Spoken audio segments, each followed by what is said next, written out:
Hey, it's Cassandra. Come back with another video. Today, I just wanted to come back and talk a little bit about all of the things like I've said before, the problems and things that I had with the cult in general. I told you about the molestation, the shunning, the blood transfusion, the no celebrations of your special dates like birthday or whatever, um, and other holidays that they deemed were pagan.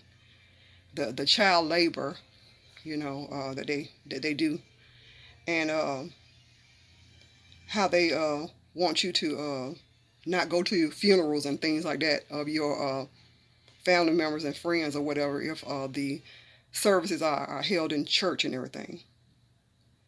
These things are, you know, uh, were always questioned for me, when I was in there, and therefore I didn't even know the whole reason why they were, they had all these things that were put up so strictly. But I know that they told us that, just growing up inside of the slavery, uh, being snatched into slavery as an adult is one thing, but being born into slavery is another thing. So even though you have some kind of doubts and everything about it, you just let things go because you just know that, hey, uh, it's not up to you to change anything. You don't have that kind of power. You said all the other people that was ahead of you couldn't change it, so you can't change it. So that's the way you feel. You feel helpless. So you just go along with whatever they say. But see, it wasn't enough told in the Bible to me about not associating with your family members and everything. They didn't have it with examples of Paul and Silas or Philip or nobody. They didn't have an example of Paul mother, getting disfellowshipped out of the congregation and he not going to see about her or whatever. They didn't have anything. They didn't talk about the fact that, you know, uh, Silas, his grandmama, got disfellowshipped, and now it's hard to go over and see about grandpa because grandma decided to get out of the cult or whatever. You know, it wasn't any examples of that whole big old tall Bible that had all those scriptures and all those pages in it. Didn't nobody talk about that. Didn't nobody talk about not taking blood transfusion. They didn't say anything about Delilah being in the hospital or whatever, and or somewhere, and she needed the blood for her life to make sure she lived and everything, and they had to decide whether she not take the blood, or if Mary or Martha or anything had to make sure that their child was dying or something like that, and they didn't want to give her the blood or one of the children the blood transfusion, the baby, the blood transfusion. They didn't talk about nothing like that in there. They didn't talk about Dinah getting beat up or whatever by Shechem or somebody.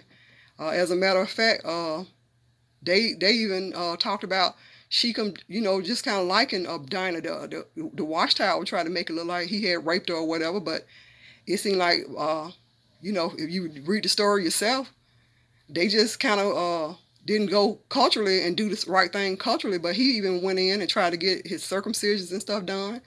And his brothers, Dinah brothers still killed him and his people. It wasn't just about him beating her up or nothing. But the watchtower awake and the watchtower code will tell you that you have to stay married to your husband if he beats you. The children being molested in there. Didn't nobody talk about no children being molested or nothing like that. They didn't say nothing about Timothy being molested or somebody abusing him and people covering it up. They didn't talk about that. They didn't talk about they didn't show no story or somebody coming and telling Jesus that some of his little friends that he hung around with sometimes who loved him when he came inside the in town, that one of them got molested. We didn't see that story or what he did do or what he didn't do to a person who molested one of them children. We did not see anybody talking about they didn't have no jobs and stuff, and how they just had to go knock on doors and stuff and didn't have no jobs and everything, and then wasn't they weren't provided for, but they the higher education couldn't be reached because of just knocking on doors and everything. They didn't talk about those instances. So because they didn't talk about how to handle those things, it wasn't no scriptures in there about it. All they want us to do is now is just come in and just accept what the governing body, who said that they were governing body, they was going to give us our food at the proper time, spiritual food at the proper time. How do we know who they were? They didn't have no miracles and anything that they had to present to us. Like in those days when the Bible and everything was being written, and all through Noah, that was a miracle right there. Talking about he built a boat and put all these animals and everything in it, and I just wanted to make a mention that Noah, he didn't have to bring no rats and no roaches or nothing like that. He could have left them out of that ark. But anyway, moving on, it's not enough miracles, to prove that we just supposed to sit there and listen to some 8 people that was inside the governing body who said that they were Christ's brothers, but they didn't have anything to prove that they were Christ's brothers. Even if all the miracles and everything would be taken away and you had to have faith, at least they would still have to show love. They would have had to have a great love among themselves. And we didn't see that. The policy on this fellowship and shunning got brighter. But how was that something about love when people became depressed, sad, feeling abandoned, rejected, separating family members and everything? How was that showing love? Even the people that's in there having to do that, how do they feel? I mean, I didn't feel good when I had to shun nobody. It didn't feel like it was no love to me. So nothing showed that these people were supposed to be the faithful and discreet slave class that Jesus had left in charge. Nothing showed that. So they just said that they were the one, and they came in and they didn't have to prove to us anything. They didn't have to prove anything. And like I said, it's not enough. They didn't go into scriptures enough to show how to figure out this stuff. And because they didn't, then, like they said, then if it ain't in the Bible, then it must not be that important. Or if it is in the Bible, it must be important. Like when they mentioned that Jesus got baptized when he was 30 years old. Why they said that around the same time he got baptized, then they told us how old he was. Was that telling us that people ought to wait till be a certain age before they got baptized? Was that a criteria that they were trying to tell us about? No, they take what they want to take and say that this means this and that means that, but anybody can read something and then translate it and say it mean this and mean that, but that don't mean that it meant that at all. Even when Jesus was on the ship and all that ruckus was going on and he was in there sleeping and everything, and they woke him up and he came and he calmed the sea and said, "Peace be still." I don't see where the elders or the governing body or nobody can even help us with peace be still. We were in there just upset all the time, anxious, feeling all kinds of ways, trying to borrow money from each other, taking people places that you didn't feel like taking them, or you didn't have the gas money to take nobody. It was all a mess. Trying to keep up with the Joneses, doing all kinds of stuff. People didn't have peace. We didn't have any peace in there.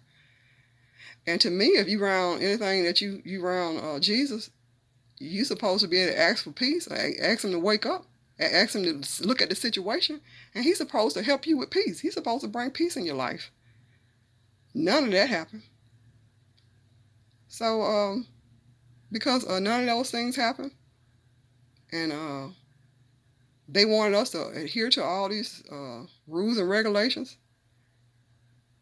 They didn't talk about, again, about a Martha or somebody like that having to still have sexual relationships every day, all the time, when they was even feeling sick and everything, because you was somebody told them to give some marriage due and all that kind of stuff.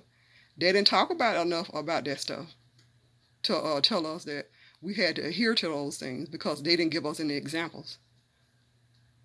So, because it wasn't enough examples given, no miracles was given to these people. They couldn't show or prove nothing, that they were a faithful and discreet slave class, the governing body. Then, because of that, they can't, the prophecies that they did tell about. In those days, a prophet had to tell the truth. You couldn't come to no king and say something that wasn't true. These people came to us and told us in 1975, and they said, I know that date was around that time, because I remember them talking about it. But all the other times and dates and stuff that they gave, they didn't. They were not on the money. So in a case that a prophet lied and didn't tell the truth, you know what was supposed to happen to them. But not only did that not happen to them, we just kept following them blindly, just okay, whatever they say. Like I said before about the baptism, did nobody Paul, when he went to present himself after he was Saul, he didn't have to go through no whole lot of long line of questionings and everything to get baptized. And when you ask somebody to forgive you, you don't have to wait no 6 months to be reinstated and then like that. Soon as somebody asks you to forgive them, and you ask them to forgive you, that's it right there. Because see, if you don't make things straight according to the Bible, you can't even pray. Your prayers won't be heard until you straighten it out with your brothers and your sisters. Some things that's going on with you. So it's gonna take 6 or 7 months before your prayers will be answered. No, none of that didn't make no sense. So because none of it make no sense, you got to take your own spiritual needs in your own hands and feed yourself. Because that faithful and discreet slave class, or whoever they talking about, they had not been presented. They hadn't presented themselves yet, because they didn't have proof. They didn't have nothing to show that they were who they said that they were. So anyway, because of that, none of it made sense to me back then. Like I said, I had to go in, try to be a part of an organization just to have be okay with my family members and ex-husband who wanted me to be in it, and just try to just get along with them. Go along to get along. So that's what I was doing.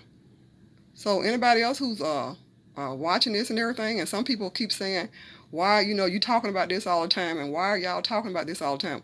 We can talk about it as long as we want to. Just like Michael Jackson said, don't stop till you get enough. And the same people who telling us sometimes not to talk about our loss and the things that we perceive that we lost, they still cry about a $10 bill that they lost 10 years ago. So anyway, I hope everyone's having a great day. Thanks for watching.